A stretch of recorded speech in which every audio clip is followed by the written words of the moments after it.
केवल एक आत्मदृष्टि श्रेष्ठ है, जिसे गंधर्वों के पास वैदिक गान है, लेकिन गान जिससे उत्पन्न होता है और गान का रस जहाँ आता है उनको पता नहीं। धिक्कार है उन गंधर्वों को।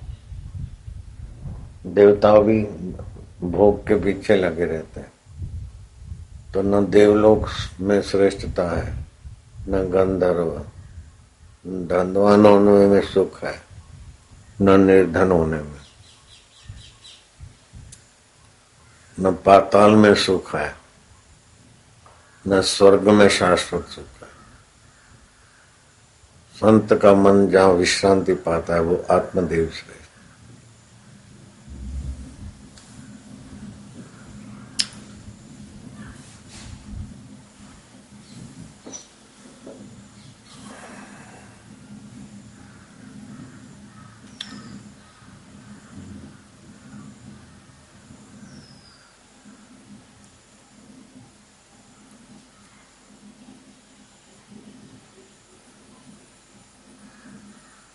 कहाँ विश्रांति पाता है।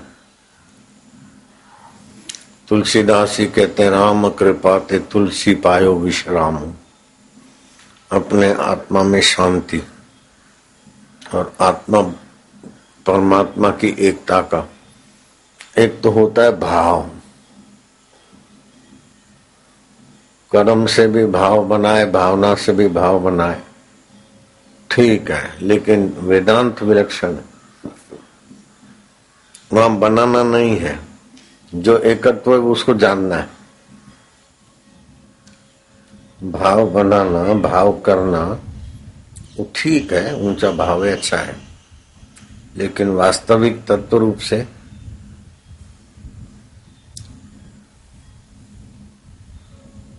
सच्चिदानंद से हमारी एकता है, ठीक। हम एकता करेंगे नहीं, एकता हमारी हुई नहीं, ठीक, समझ में आ गई बस। मुक्तो असि सर्वदा, अष्टावक्र का। तो बंधन वाले विचारों को और बंधन वाले शरीरों को और बंधन वाले भावों को सत्य मानकर उलझ रहे थे, लेकिन हो के बदल जाता है। कोई भी ऐसा भाव टिकता नहीं, लेकिन उसको जानने वाला मिटता नहीं। जो मिटता नहीं वो कौन है?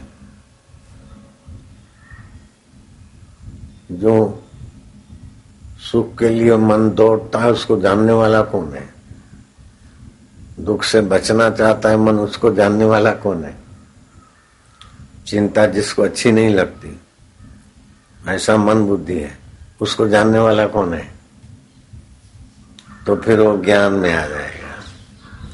मन तू ज्योति स्वरूप अपना मूल पहचान।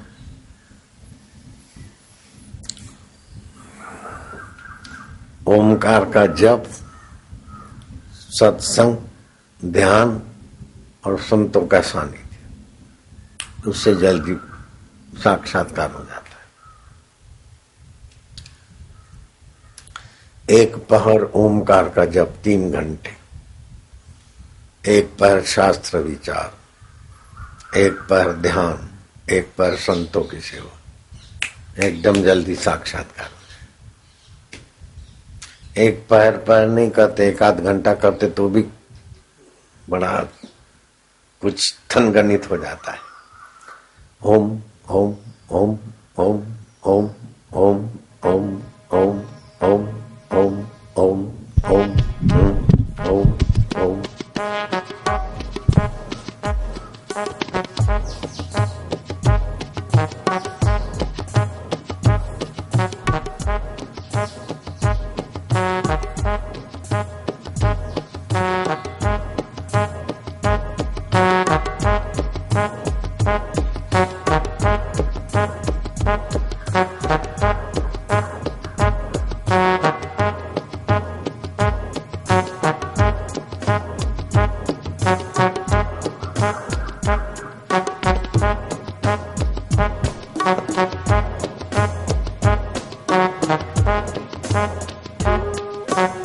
ओम ओम ओम हरि ओम ओम ओम ओम प्रभु, ओम ओम हरि ओम, ओम ओम प्रभु, ओम ओम ओम प्यारे ओम, ओम ओम राम, ओम ओम ओम श्याम, ओम ओम शिव, ओम ओम आनंद, ओम ओम ओम दाता।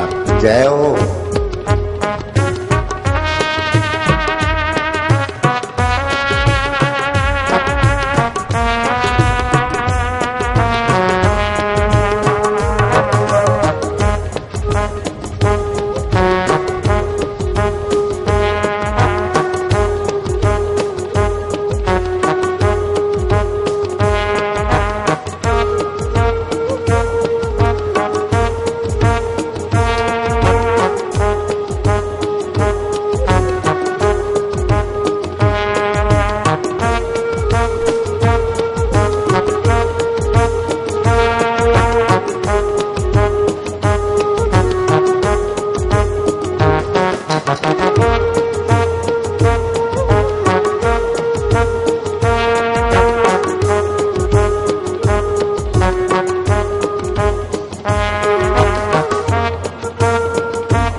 हम प्रभु के प्रभु मेरे। पेट की खराबियां, दिमाग की कमजोरी, लीवर की कमजोरी, ये बीमारियां तो ओमकार के जब से भाग खड़ी होती है, लेकिन आत्मा परमात्मा के एकत्व के तरंग अनंत ब्रह्मांडीय ऊर्जा से जोड़ देते हैं। आनंद है।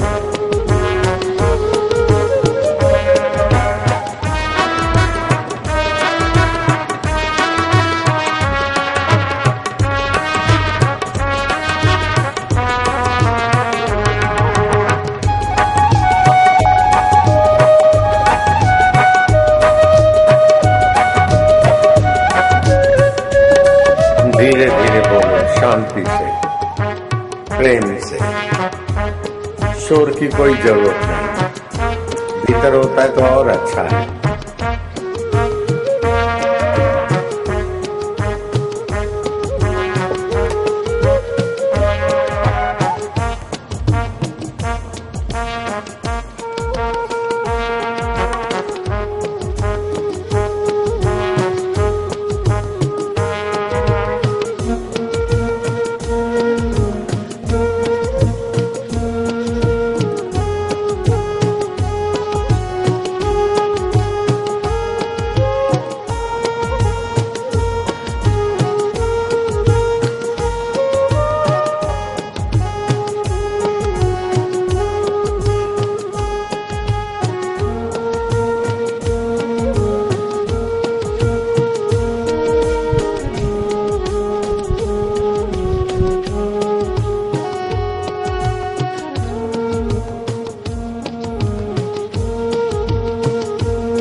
हरि ओम।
पढ़ो। हे राम जी, वह आत्मचिंतन सब दुखों का नाशक है। चिरकाल के तीनों तापों से तपे हुए और जन्म मरण के मार्ग में चलने से थके हुए जीवों के श्रम को दूर करता है। अनर्थ कारिणी समस्त दुखों की खानी अविद्या को यह आत्मचिंतन नष्ट करता है। सब संकल्पों से रहित ऐसा यह आत्मचिंतन है। समस्त कलना से अतीत है। उस आत्मचिंतन की और भी कोई सखी यदि प्राप्त हो तो सब ताप मिट जाएं और परम शांति प्राप्त हो। उनमें से एक सखी मुझे प्राप्त हुई है। वह सब दुखों का नाश करती है और सौभाग्य देने वाली और जीवन का मूल है। उसका नाम है प्राण चिंतना। देखो, ये काकभूषण जी बताते हैं कि आत्मचिंतन से अविद्या मिट जाती है। जो अविद्यमान वस्तु है उसको मैं मेरी मानते हैं, अविद्या है। पहले शरीर नहीं था, बाद में नहीं रहेगा, लेकिन अभी उसको मैं मानते हैं। पहले ये चीज वस्तु नहीं थी, बाद में नहीं रहेगी, इनको हम मेरे मानते हैं। लेकिन हम पहले थे, अभी हैं, बाद में रहेंगे, उसका हमको पता नहीं। इसको बोलते हैं अविद्या, ना समझी। अविद्या से फिर अस्मिता आ जाती है, झूठे में मैं पक्की हो जाती है। फिर राग बनता है, द्वेष बनता है और मृत्यु का डर, अभिनिवेश बनता है। ये 5 क्लेश अविद्या से शुरू होते हैं। अविद्या, अस्मिता, राग, द्वेष, अभिनिवेश। तो अविद्या विद्या से दूर होती है, तो आत्मचिंतन से अविद्या दूर होती है। लेकिन अविद्या दूर करने के लिए उसकी एक सखी और भी मिल जाती है, प्राण चिंतन। श्वास अंदर गया, उसको देखा, और बाहर गया, उसको देखा अथवा गिना। तो मन की जो इधर उधर भागदौड़ है, अविद्या में उलझन है, धीरे धीरे मन को उस आत्मचिंतन और प्राण कला का चिंतन से मन को विश्रांति मिलती। मन की भागादौड़ी कम होने से बुद्धि के व्यर्थ के निर्णय अथवा कमजोरी दूर हो जाती, तो बुद्धि स्थित होती है। तो बुद्धि के निर्णय जहां से बनते, वहां बुद्धि स्थित हुई तो पुष्ट हो जाती।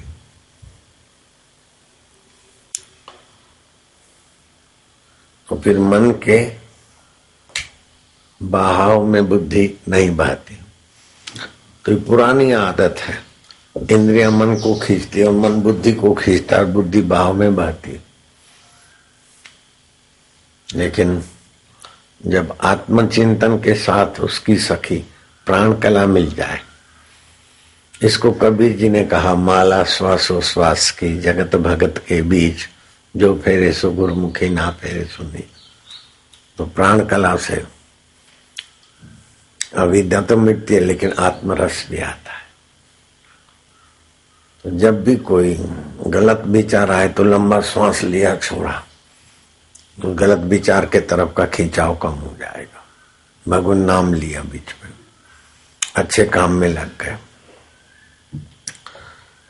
तो असाधन अर्थात गलत का त्याग कर दिया, और शुभ साधन आत्मचिंतन और प्राण कला का और दृढ़ संकल्प, इससे सामर्थ्य पैदा होगा। और फिर निसंकल्प, इससे बोध की प्राप्ति हो जाएगा, उपदेश जम जाएगा, हो जाएगा साक्षात्कार। अंदर से जो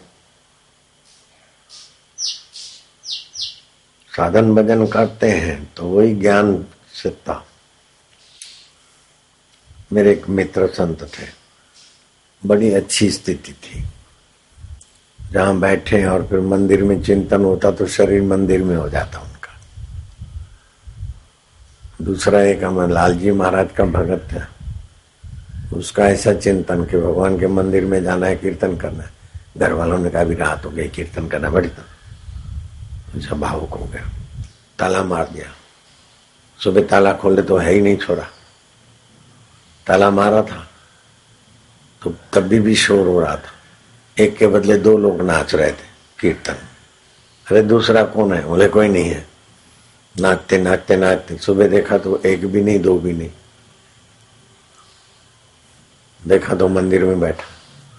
बोले कौन है? बोले भाव आ गया, हनुमान जी के साथ नाचना है, तो हनुमान जी के साथ। फिर सोचा कि चलो मंदिर में जाए, तो क्या पता मेरे को, तो मैं इधर पहुंच गया, अब बाहर ताला लगा है। ये सब हो जाता है, लेकिन इसमें भी आश्चर्य नहीं कर। उस आदमी को, मेरे लालजी महाराज का वो भगत था, ये घटित घटना थी, और लालजी महाराज झूठ बोले, वो बोलना चाहे तो भी नहीं बोल सके, इतने अच्छे सच्चे आदमी थे। तो उनके भगत की उन्होंने बात कही, तो उस भगत को मैंने बुलाया, और भगत को जो अनुभव हुआ वो हमने पूछा जाहिर में, और कैसेट में है, उसका नाम भी है। तो ऐसे ही नारायण बापू भी भजन करते और शिव जी के चिंतन हुआ कि शिवरात्रि है, अब क्या करें। तो जैसे अपना आश्रम है और यहाँ मंदिर हो, तो मैं सोचूं कि अब शिवरात्रि है, शिव मंदिर में जाऊं। तो पुजारी तो बंद करके, ताला बंद करके चला गया, और शिव मंदिर में जाऊं, ऐसा चिंतन किया मैंने। सुबह पुजारी ने दरवाजा खोला, मेरी बात नहीं, वो लालजी और उसके नारायण बाबू, देखा कि बापू अंदर कैसे। तो ये बात फिर मैंने सुनी थी, तो उनसे पूछा मैं कि ऐसे कैसे हुआ? बोले ऐसा हो गया था। तो आपका जहां मन तीव्र चिंतन करता है, शरीर वहां पहुंच जाता है, ऐसा भी होता है। लेकिन ये सब आत्मचिंतन से बहुत छोटी चीजें हैं, इनमें ऐसा अपने को हो कोई जरूरी नहीं, ऐसा हो जाए तो कोई बड़ी बात नहीं। आप जहां चिंतन करते हो, आपको यहाँ कमरे में बंद कर दिया, और जहां चिंतन करते हो आप वहां प्रकट है, कमरे में है ही नहीं। ऐसा साधारण भक्तानियों के जीवन में भी होता है। जैसे नरसिंह मेहता थे, तो रत्नाबाई और उसकी बहन दोनों सुंदर कन्याएं नरसिंह मेहता की शिष्याएं थी। लोगों ने गंदी हवा फैलाई, जो भी आप समझ लेना, जुआन लड़कियों के लिए बाबा जैसे ऐसे नरसिंह मेहता के लिए। तो समाज में निंदा हुई, तो बेटियों के बाप ने और भाई ने बेटियों को खूब मारा पीटा, मत जाओ। तो महाराज को अपने घर में कीर्तन सत्संग नहीं करे, गांव के चौराहे पे करे। तो जूनागढ़ के चौराहे पे सब कीर्तन के लिए बिठा दिया। अब रात भर कुछ 12, 2 बजे 3 बजे तक होता होगा जो भी सत्संग ध्यान कीर्तन। तो 12 बजे प्यास लगती थी नरसिंह मेहता को, तो रत्नाबाई उनको पानी का प्याला पिलाती, अब तो पिटाई हुई, अब पूर दिया, अब वो महाराज तो वहां है। तो जिस समय आप जो पीते खाते तो रोज उस समय उसी चीज की करने की स्फूर्णा होती है। तो बोले गुरु जी को प्यास लगी होगी, पिटाई सह के घर में पड़ी है बड़े, और इतना मोटा अलीगढ़ का तालाब पुराना, छटांग भर की तो चाबी होती है, 50 ग्राम की तो चाबी। वो पिता और भाई देखने गए महाराज का कीर्तन, तो देखा कि ये रत्ना भाई हम तो ताले में बंद करके आए, इधर कैसे लोगों के सामने आ गई, वो पानी पिला रही। तो भागे घर, पास में ही घर, तो देखा कि ताले में बंद भी है और हाथ में गिलास है, यूं पिला रही। तो मानसिक रूप से भी प्रकट हो जाते और शरीर भी प्रकट हो सकते। तुम्हारे आत्मदेव में गजब की शक्तियां, लेकिन आत्मदेव का स्वरूप क्या है उसका पता नहीं है। तो ये थोड़ा भाव आया, थोड़ी स्थिति आई, थोड़ी सिद्धियां आई और अपने में तुष्टि आ गया किसी प्रकार का, तो आदमी उलझ जाता है। इसलिए आत्मचिंतन और प्राण कला, तत्व ज्ञान का सत्संग, तो मोक्ष के 4 द्वारपाल है। सम माना रोज ध्यान करे, मन को एकाग्र करने का। दम माना इंद्रियों को रोकने का, ये खा लिया, ये भोग लिया, ये कर लिया।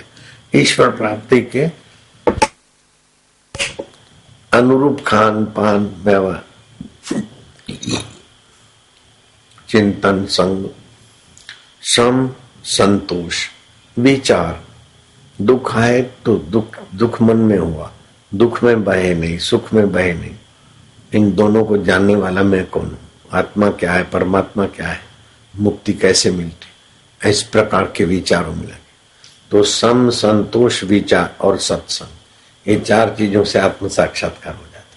और आत्म साक्षात्कार इतनी बड़ी चीज है कि प्रधानमंत्री पद सारे धरती के मिलाओ तो भी इंद्र पद के आगे कुछ नहीं, लेकिन आत्म साक्षात्कार वाले के आगे इंद्र भी कुछ नहीं। ऐसी ऊंची स्थिति होती है, उसको ब्राह्मी स्थिति बोलते। ओम ओम ओम ओम ओम ओम ओम ओम ओम ओम ओम ओम ओम ओम ओम ओम। हरि ओम ओम ओम ओम ओम ओम ओम ओम ओम प्रभु ओम ओम ओम ओम ओम